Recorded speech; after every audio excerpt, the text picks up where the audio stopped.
Colorado and Jefferson County, where investigators have identified a suspect in an unsolved murder from half a century ago. CBS 4's Tori Mason is at the Jefferson County Sheriff's Office. And Tori, this is another example of advancements in DNA technology.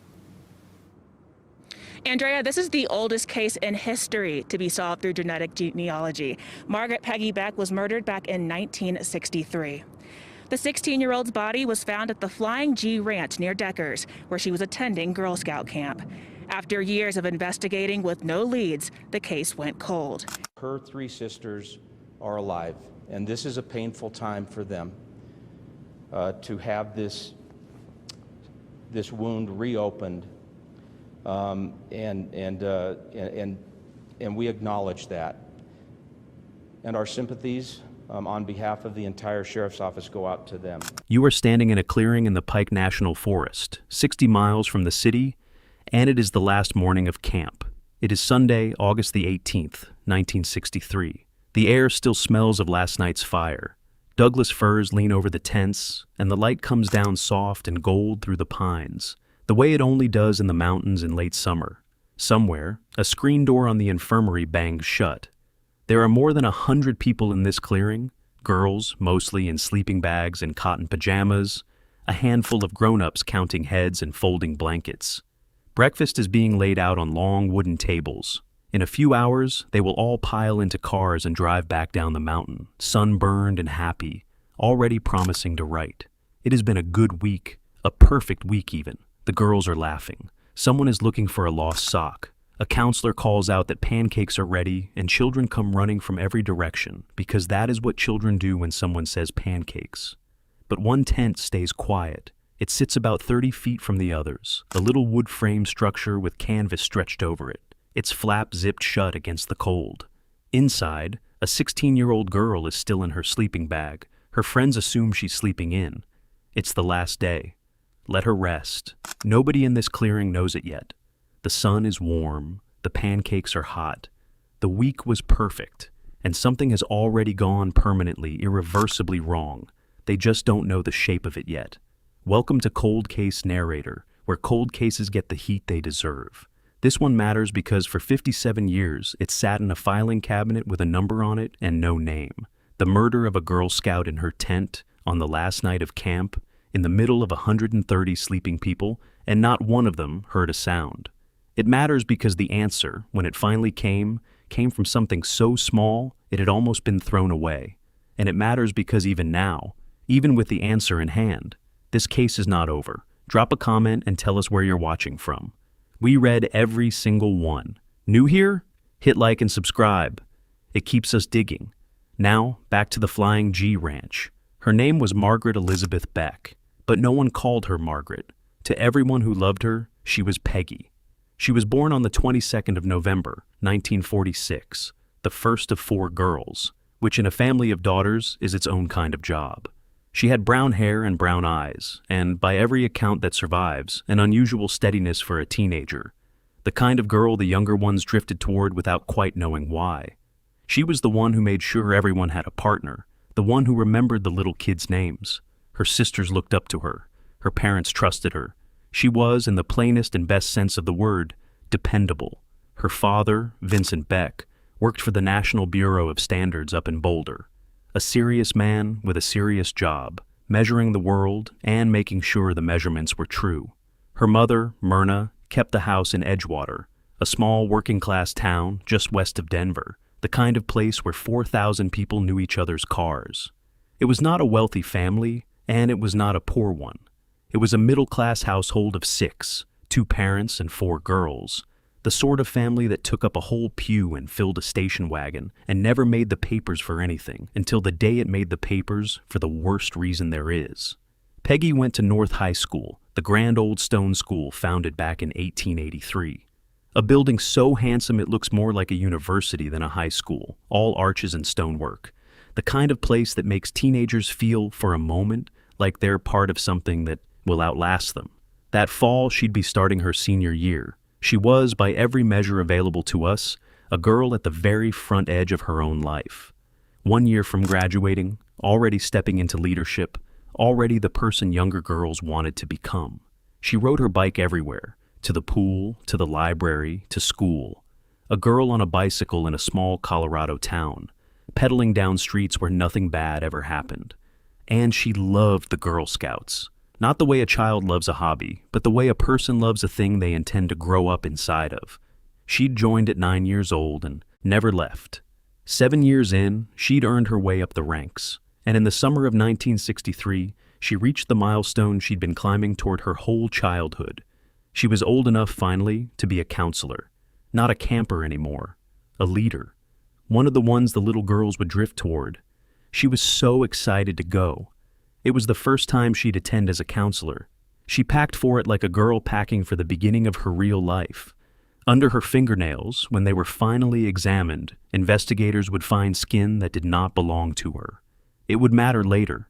It would matter more than anyone in that clearing could have predicted. The camp was called the Flying G Ranch, a mile-high Girl Scout site tucked into the mountains near Deckers, just northwest of Cheeseman Lake, roughly 40 miles from Peggy's front door in Edgewater. The session ran 5 days and 4 nights. They had driven up on Tuesday, the 13th of August, and by Saturday, the girls had settled into the easy rhythm of camp. The hikes, the crafts, the meals cooked over open flame, the particular exhaustion of a body that has spent all day outdoors. Saturday, the 17th of August, was their last full day. They did what you do on the last full day of camp. They ran out of daylight. And when the sun finally dropped behind the ridgeline and the cold came down the way it does at altitude, they built the fire. Picture it. More than 100 girls and their counselors gathered in a ring, faces orange in the firelight, singing the songs you sing at the end of a camp. The ones about friendship, the ones designed to make 16-year-olds a little weepy about goodbye. They sang until nearly midnight. Somewhere in that circle sat Peggy Beck, 16 years old, a counselor for the first and only time, almost certainly happy. She shared a tent that week with another counselor, a girl her own age named Claudia Schride. But that night, Claudia wasn't feeling well. A cold, coming on. Nothing serious, nothing anyone worried about, just the run-down ache of a long week outdoors. Claudia decided she'd sleep in the camp infirmary, where it was warm and dry, and she wouldn't make the cold worse. It was a small decision. The kind you make 1,000 times in a life without ever thinking of it again. And it meant that when the fire burned down and the singing stopped and the girls filed off to their tents around midnight, Peggy walked back to hers alone. She zipped the canvas flap shut behind her. She climbed into her sleeping bag. The nearest tent was about 30 feet away. Close enough to hear a scream, you would think. Close enough to hear anything. The camp went quiet. The fire went to embers. 130 people slept. That is the last moment Peggy Beck was safe, and no one was watching it happen. No one who would remember, no one who could have stopped it. The people who should have been near her were 30 feet away and fast asleep, and the one person who normally slept beside her was in the infirmary with a cold. Now, back to the morning. Claudia woke in the infirmary on Sunday and went to breakfast with everyone else. It was the last day. There was packing to do. And somewhere between the pancakes and the folding of blankets, someone realized Peggy hadn't come, so they sent Claudia to wake her. Of course they did. Who else? They'd shared a tent all week. Claudia walked the short path to the tent, unzipped the flap, and leaned in to rouse her friend.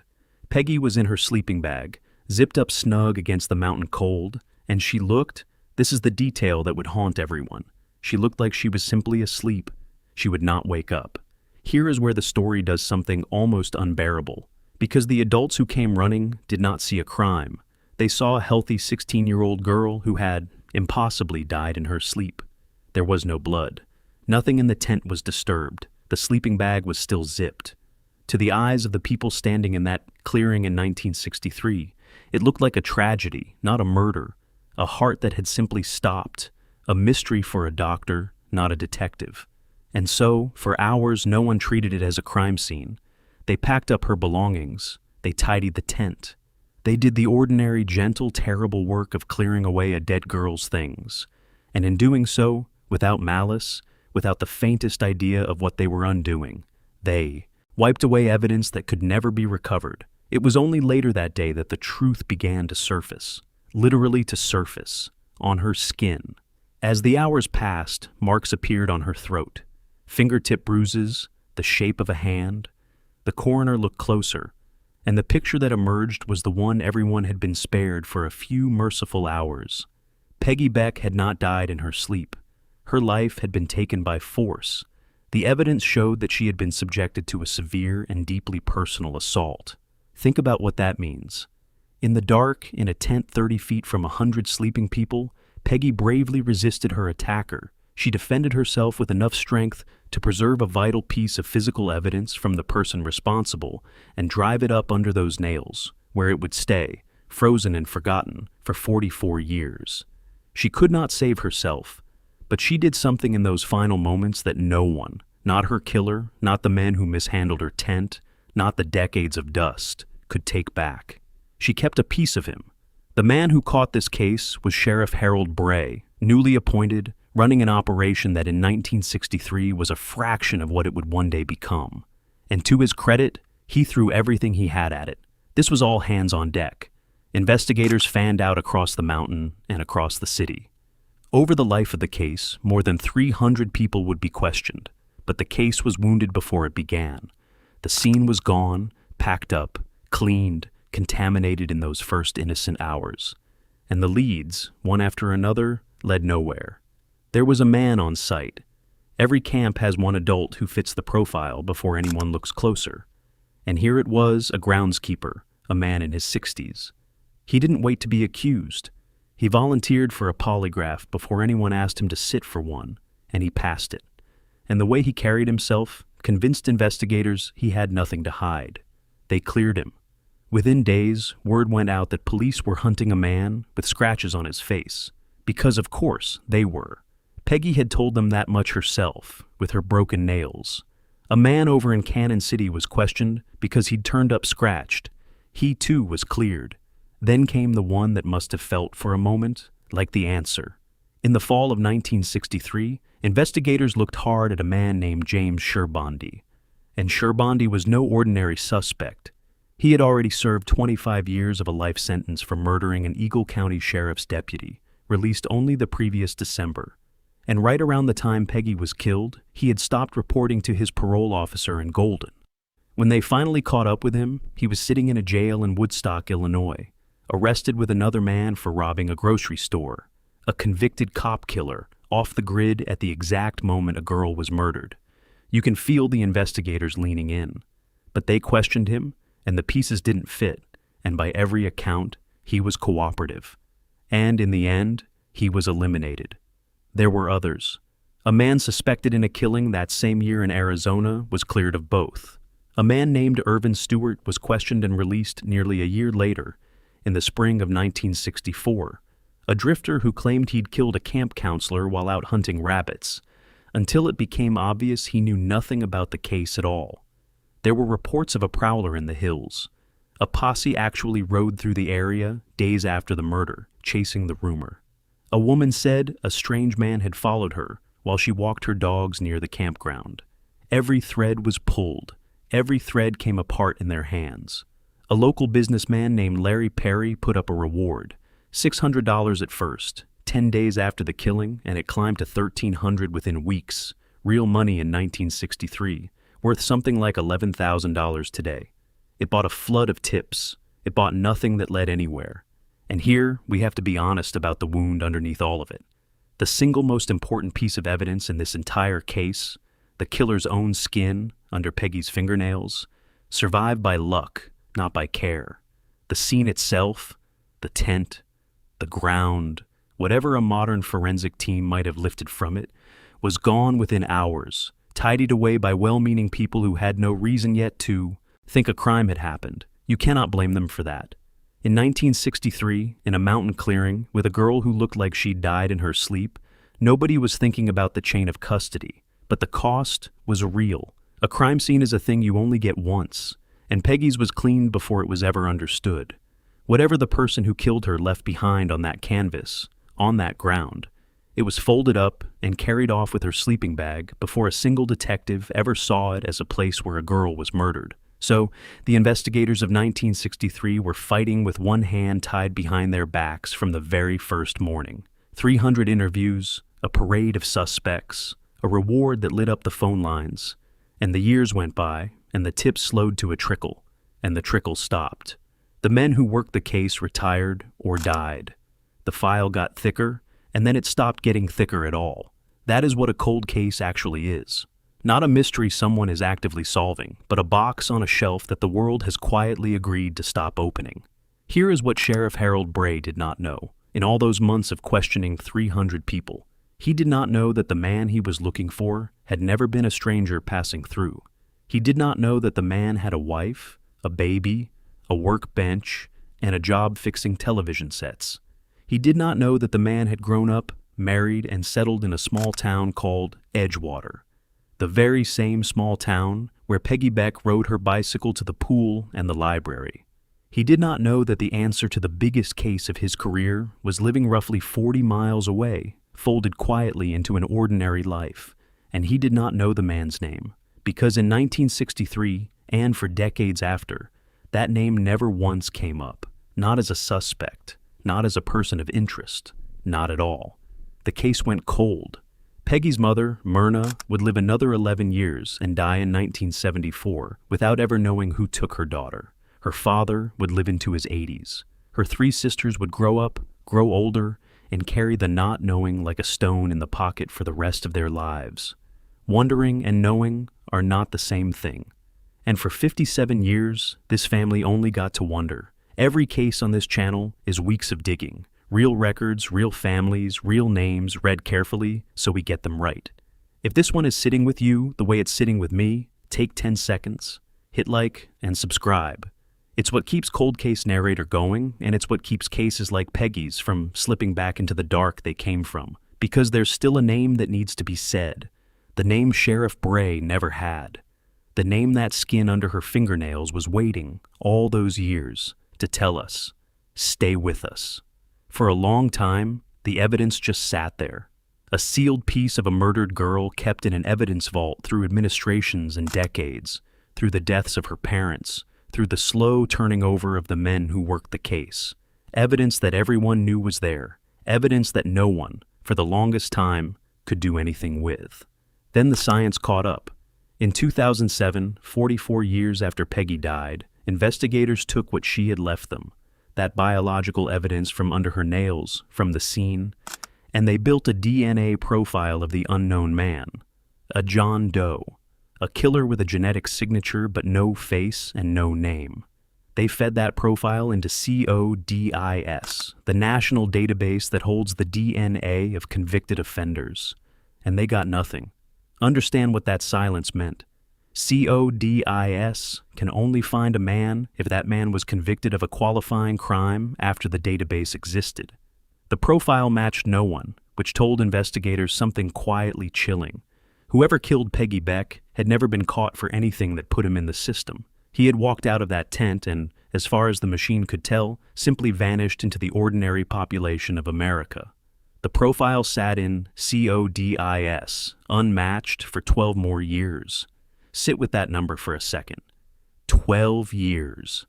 From 2007 to 2019, the state of Colorado held a perfect genetic fingerprint of the man who murdered Peggy Beck, an exact, unrepeatable signature of a single human being, and could do absolutely nothing with it. The technology to build the profile had arrived. The technology to use it hadn't. For over a decade, the answer was already in the building, sealed in a file, waiting for the rest of science to catch up to what a dead girl had handed them. Her sisters aged another 12 years. The case that was already ancient got older still. And the whole time, the truth was sitting in a database, mute, because the only people it could be compared against were criminals who'd been caught.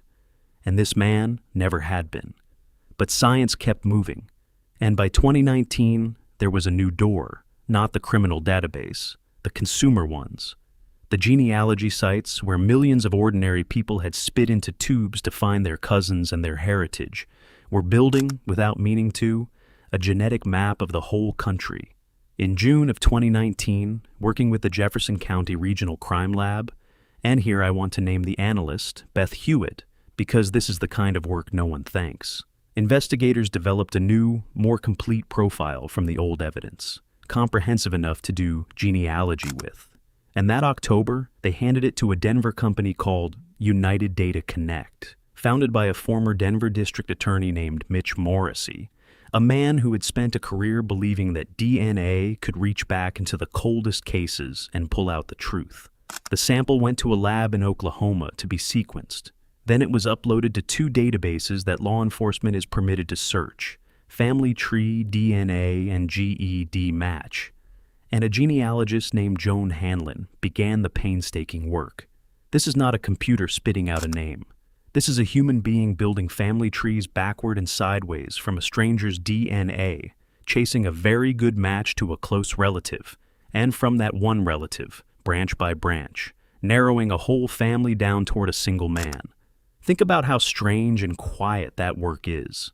Somewhere out there, a person who had never heard of Peggy Beck, who had nothing to do with any of this, once mailed off a saliva sample out of simple curiosity about where their family came from. And that ordinary act of curiosity, years later, on a database, matched against 57-year-old evidence, became the thread that led investigators back through a family tree, closer and closer, until the branches ran out and only one man was left standing at the end of them. The killer never gave up his own DNA. A relative gave it up for him, without ever knowing that's what they were doing, and the relative cooperated, shared what they knew, handed over the shape of the family tree. And with that, the search collapsed inward, in fairly short order, Morrissey would say, on to one person. To be sure, investigators went to that man's immediate family and asked them to give their own DNA to test against the killer's. The family said yes, and the DNA came back a match. After 57 years, John Doe had a name. His name was James Raymond Taylor. He was born on the 22nd of December, 1939, which made him 23 years old on the night Peggy Beck fought for her life. Not a monster from far away. A young married man. And now, the part that should stop you cold. James Raymond Taylor lived in Edgewater, the same town as Peggy, the same handful of streets. In 1961, he married in Colorado.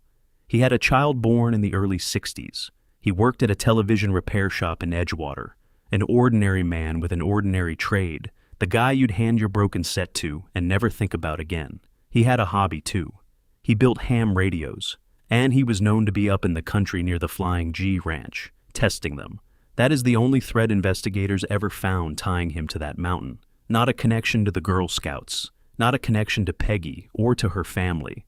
Nothing personal that anyone could ever establish. Just a man with radios who knew those hills, and a camp full of girls somewhere in them. Did he follow Peggy up the mountain, knowing she'd be there from the town they shared? Or did he simply come across 130 sleeping people and go looking, tent to tent, for one girl who was alone? Did he know her at all? That was never established. It may never be. And this script owes it to you to say that plainly rather than dress a guess up as a fact. But hold on to the proximity. For years, the sheriff's men questioned strangers and drifters and cop killers, and the man whose skin was under Peggy's. Fingernails was fixing televisions 40 miles away, married, a father, living a life so unremarkable that his name never surfaced once. He didn't flee to another country. He didn't hide in the shadows. He hid in plain sight, inside the most ordinary life imaginable, for years.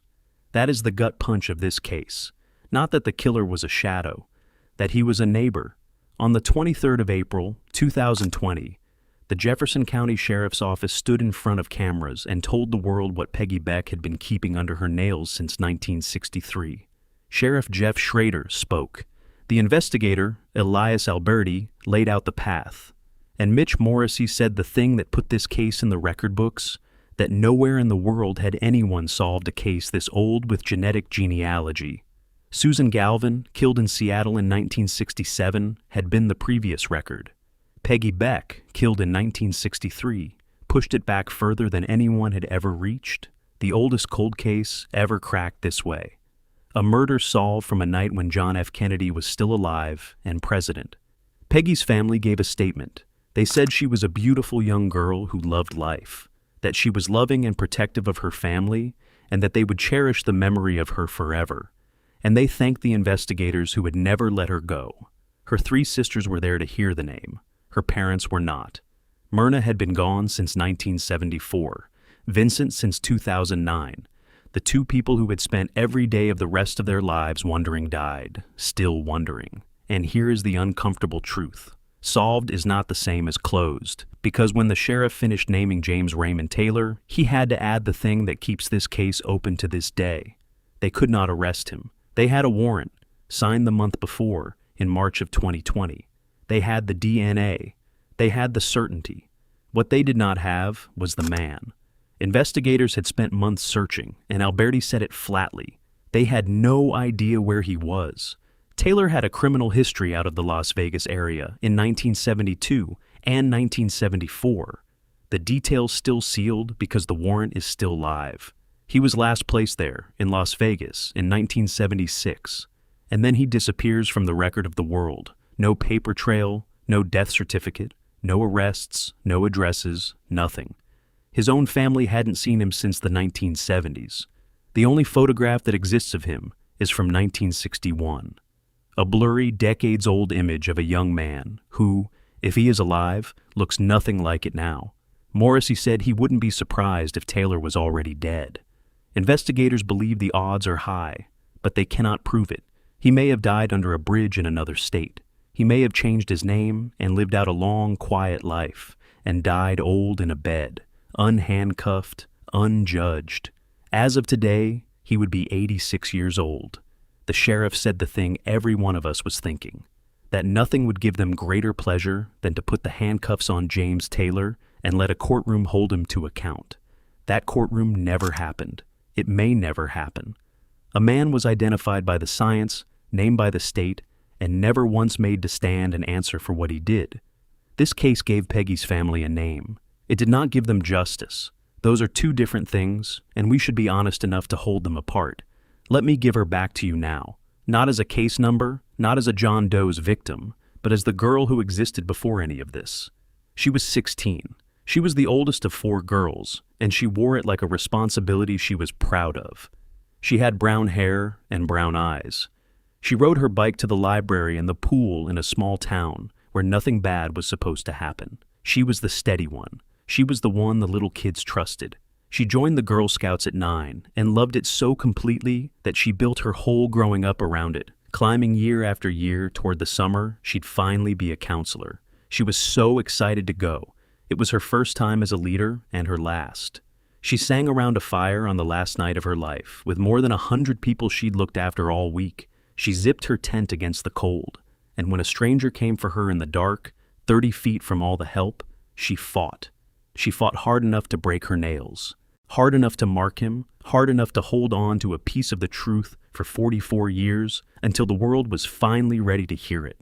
She would be 79 years old today. This coming November, she would have turned 80. There would have been a senior year of high school and whatever came after it. There would have been the younger sisters growing up beside her instead of without her. There would have been decades of ordinary Sundays, bicycle rides that turned into car rides, a whole long life in that steady, dependable shape her family knew by heart. She never got the drive back down the mountain. She never got the rest of the last day of camp. She got 16 years, a fire, a song, and then the dark. Her name was Margaret Elizabeth Beck, Peggy. If there is one thing to carry out of this, let it be this. Peggy Beck could not save her own life, but by fighting, by holding on to one small piece of the man who hurt her, she reached across 57 years and named him herself, long after everyone who might have done it for her had given up or died. The evidence she left behind almost didn't survive. It was nearly cleaned away in the first careless hours. It endured anyway, and it waited, and eventually the truth caught up with it. That is why these cases matter. That is why the vaults are kept, and the profiles are rerun, and the genealogists keep building their trees. Because a girl in a tent in 1963 did her part, and it took the rest of us 57 years to do ours, and the only unforgivable thing would be to stop now, while there is still a man out there, or a grave somewhere with his name on it, and a family still waiting for the last word. If this case stayed with you, and it should, hit like, subscribe, and tell us in the comments which moment landed hardest. Say her name down there, if you would. Peggy Beck deserves to be said out loud. We'll see you in the next one, because no case stays cold forever.